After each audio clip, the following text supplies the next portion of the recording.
Okay, అందరికీ నమస్కారం.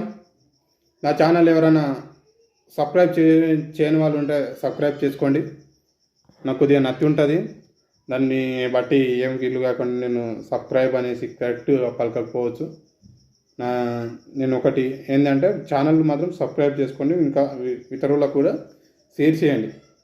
ప్రతి ఒక్కరు చేసుకోండి, మీకు దండం పెట్టి చెప్తున్నాను. ఎందుకోసం అంటే మనము ఎవరైతే అధికార పక్షంలో ఉంటారో వాళ్ళను తప్పులను వెత్తి చూపడమే మన లక్ష్యం. వాస్తవం, నేను ఏ డబ్బుకు లొంగిపోను. నాకు డబ్బులు అవసరం లేదు, నాకు పేదరికం లాగానే ఉండిపోతా.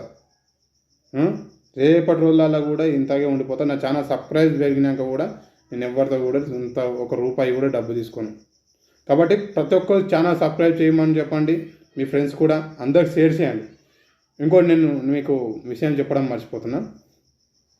ఓకే, మీకు ఒక ఏంటంటే ఈరోజు సీతక్క మైక్ల ముందరికి వచ్చి తెగ ఓలరేస్తుంది, తెగ మాట్లాడేస్తుంది. సీతక్క గారు, ముందుగా నీకు నమస్కారం. ఎందుకోసం అంటే నీకు చెప్తున్నా చూడు,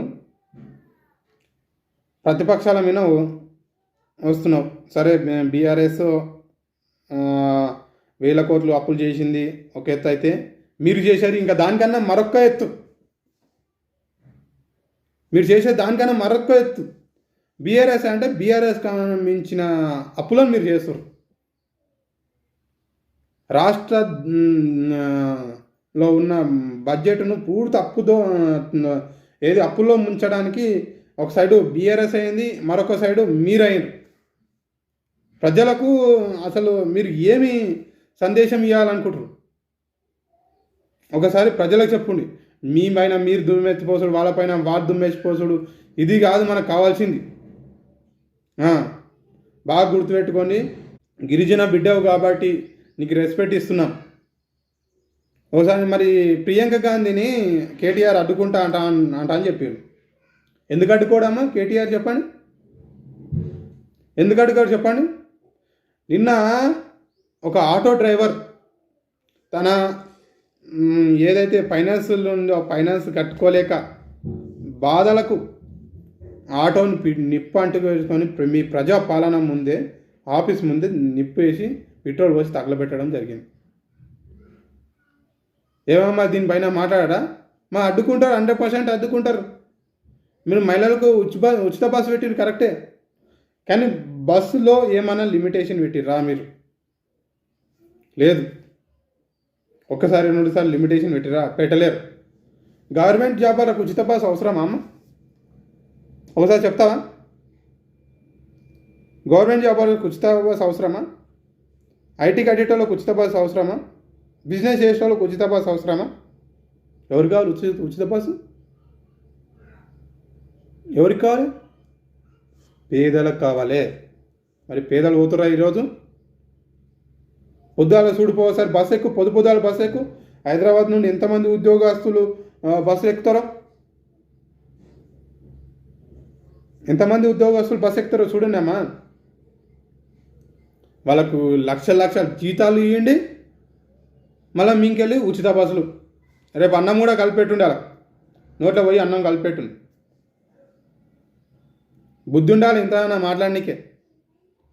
అటు ఆటోలకు గిరాకులు లేక ఆటో డ్రైవర్లు ఏం చేయాలని దిక్కుతోచక కొందరు ఆత్మహత్యలు చేసుకుంటారు. ఇప్పటి వరకు 14 మంది ఆటో డ్రైవర్లు ఆత్మహత్యలు. 14 మంది ఆటో డ్రైవర్ ఆత్మహత్యలు చేసుకున్నప్పుడు ఎక్కడ పోయినామమ్మా? మరి వాళ్ళ గురించి మాట్లాడలేము. ఒక్కడైనా చిత్తశుద్ధి ఉంది ఆమె వాళ్ళ గురించి? మీరు ఒక్కరైనా మాట్లాడుతుర్రా ఆటో డ్రైవర్ల గురించి? పోనీ ఏమైనా యాప్లు కానీ ఎలాంటివి కానీ మన వాళ్ళు చెప్పిన కండిషన్స్ ఏమైనా తీసుకొచ్చారు? ఇప్పటికీ 3 నెలలు అవుతుంది. పోనీ మహిళా ఉచిత బస్సు పెట్టిన బస్సులు పెంచిర్రా? బస్సులు కూడా పెంచలేరు. ఇలాంటివి మీ మొత్తం జరుగుతున్నాయి. కానీ ఇంకా మీదట ఇంకా హామీలను నెరవేర్చలేరు. ఇది 100% తెలంగాణ పబ్లిక్లోకి ఎవరైతే ఉన్నారో వాళ్ళు ఎవరు కూడా నమ్మట్లేరు. ఈ 6 గ్యారంటీలు అమలుపరుస్తాయి. గవర్నమెంట్ ఉద్యోగికి 60,000 1,00,000 రూపాయి జీతం ఉన్న వ్యక్తులు కూడా ఈరోజు బస్ ఎక్కి హైదరాబాద్ నుండి పట్టణాల విలేజ్లకు వస్తున్నారు. ఎక్కువ పొద్దున చూస్తే ఎక్కువ ఉద్యోగస్తులే. గరీబ్ ఎప్పుడు ఎక్కుతారమ్మా? 9 గంటలకు 10 గంటలకు ఎక్కుతారు బస్. మా అంతకు మార్నింగ్లో ఇది మీ పరిపాలన. గవర్నమెంట్ ఉద్యోగస్తులకు ఫ్రీ బస్సు వర్తించదని ఒకటి ఏమైనా అమలు చేసిర్రా? గవర్నమెంట్ ఉద్యోగస్తుల ఫ్యామిలీలకు ఫ్రీ బస్సు వర్తించదని ఏదని చెప్పిర్రా? ఇవి ఏవి కూడా చెప్పలేదు. అందరికి ఉచితంగా పెట్టింది. దీని వచ్చి రోజుకు కొన్ని 1000 కోట్ల రూపాయలు గవర్నమెంట్ ఆర్టీసీ ఆదాయం. ఈరోజు 1000 కోట్ల రూపాయలు ప్రజాధనాన్ని సద్వినియోగం పరుస్తున్నారు. వృధా చేసి పాడేస్తారు, మొత్తం గంగల కలిపేస్తున్నారు. మహిళలకు ఫ్రీ బస్ పెట్టవద్దు అనేసి నీకు ఎవ్వరు చెప్పలేడామా? మహిళలకు ఫ్రీ బస్ పెట్టండి, అది కూడా నిజమైన పేదలకు పెట్టండి, ఐటీ కట్టేటాలకు పెట్టకండి. రైతు బంధు దగ్గరనేమో ఐటీ గుర్తుకొస్తుంది, 10 ఎకరాల భూమి గుర్తుకొస్తుంది, అన్నీ గుర్తుకొస్తాయి. మరి ఈ ఉచిత హామీ గురించి ఈ బస్ దగ్గర ఎందుకు గుర్తుకు రాలేదో మీకు మేడం గారికి ఎందుకు గుర్తుకు రాలేదో మేడం చెప్పండి. మేడం మీరు వీడి కాడ గుర్తుకు రావాలి కదా. వీడు ఏమైనా తప్పు ఫ్రెండ్స్, మీరు అందరూ ఇవి ఏదైనా తప్పు ఉంటే అన్నా నువ్వు తప్పుగా మాట్లాడినావు అని నాకు కామెంట్ పెట్టండి. మీరు నేను ఒప్పుకుంటాను. నాకు ఫోన్ కూడా చేయండి. నా 9550576631 నాది ఫోన్ నెంబర్. మళ్ళీ కూడా చెప్తున్నా చూడు, నా ఫోన్ నెంబర్ 9550576631. కాబట్టి ప్రజలందరూ గుర్తుంచుకోవాలి. ఏవి కూడా పార్టీలని ఈరోజు వస్తాయి పోతాయి, కానీ ఏ రోజు కూడా పబ్లిక్ గురించి ఆలోచించే పార్టీలు కావు. అందుకే బాబాసాహెబ్ అంబేద్కర్ చెప్పిండు, మనకు 5 ఏళ్ళకు ఒకసారి ఓటు ఆయుధం ఇచ్చాడు. వాళ్ళని దించాలంటే కొత్త వ్యక్తులను ఎన్నుకోవాలి, మంచి నాయకుని ఎన్నుకోవాలి. ఇలాంటి పట్టబాజీ నాయకులను, హామీలు ఇచ్చే నాయకులను నేను అస్సలే అనుకోవద్దు. వాస్తవం చెప్తున్నా, హామీలు ఇచ్చే నాయకులను అనుకోవద్దు. ఫస్ట్ ఆఫ్ ఆల్ గవర్నమెంట్కు ఉండాల్సింది ఏంటంటే విద్య, వైద్యం, ఆరోగ్యం వీటిపైనే ఉండాలి. విద్య పైన ఖర్చు పెట్టి, హాస్పిటల్ పైన ఖర్చు పెట్టి మంచి మెరుగుపరిచి ఆరోగ్యంగా ఉంటారు ప్రజలు. విద్య పైన ఖర్చు పెడితే మంచి ఎడ్యుకేషన్ అంతుంది, పిల్లలకు మంచి చదువులు అంతుంది. ఈ ఉచిత హామీలకు ఎవరు ఆలోచించరు. మంచి ఉద్యోగాలు.